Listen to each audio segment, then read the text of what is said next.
ತಂಜಾವೂರು ಬಗೆಗಿನ ವಿಡಿಯೋಸ್ನ ನೀವು ಈಗಾಗಲೇ ನೋಡಿರಬಹುದು. ಮುಂದೆ ತಂಜಾವೂರಿನಿಂದ ನಮ್ಮ ಪ್ರಯಾಣ ಕುಂಭಕೋಣಂ ನಡೆಗೆ ಸಾಗಿತು. ನಮ್ಮ ಟ್ರಿಪ್ ಪ್ಲಾನ್ನ ಪ್ರಕಾರ ನಮ್ಮ ನೆಕ್ಸ್ಟ್ ಡೆಸ್ಟಿನೇಷನ್ ಇದ್ದಿದ್ದು ಕುಂಭಕೋಣಂನ ಧಾರಾಸುರಂನಲ್ಲಿರುವ ಅದ್ಭುತ ವಾಸ್ತುಶಿಲ್ಪ ತಾಣ ಐರಾವತೇಶ್ವರ ದೇವಸ್ಥಾನ.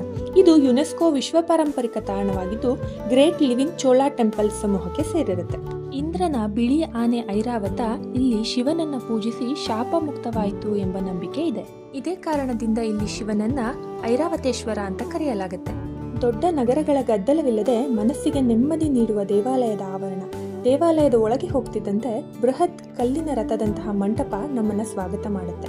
ಅಲ್ಲಿನ ಪ್ರತಿಯೊಂದು ಕಂಬದಲ್ಲಿಯೂ ಇರುವ ಸೂಕ್ಷ್ಮ ಕೆತ್ತನೆಗಳನ್ನು ನೋಡ್ತಿದ್ರೆ ಸಮಯ ಕಳೆದದ್ದೇ ಗೊತ್ತಾಗೋದಿಲ್ಲ. ಇಲ್ಲಿನ ವಿಶೇಷತೆಯಾದ ಸಂಗೀತದ ಮೆಟ್ಟಿಲುಗಳನ್ನು ನೋಡಿದಾಗಲಂತೂ ನಮ್ಮ ಪೂರ್ವಜರ ಜ್ಞಾನಕ್ಕೆ ನಾವು ತಲೆ ಬಾಗಲೇಬೇಕು. ನೀವು ಇತಿಹಾಸದ ಪ್ರೇಮಿಯಾಗಿದ್ದರೆ ಅಥವಾ ಕಲೆಯ ಆರಾಧಕರಾಗಿದ್ದರೆ ನಿಮ್ಮ ಬಕೆಟ್ ಲಿಸ್ಟ್ನಲ್ಲಿ ಈ ಜಾಗ ಖಂಡಿತ ಇರಲಿ.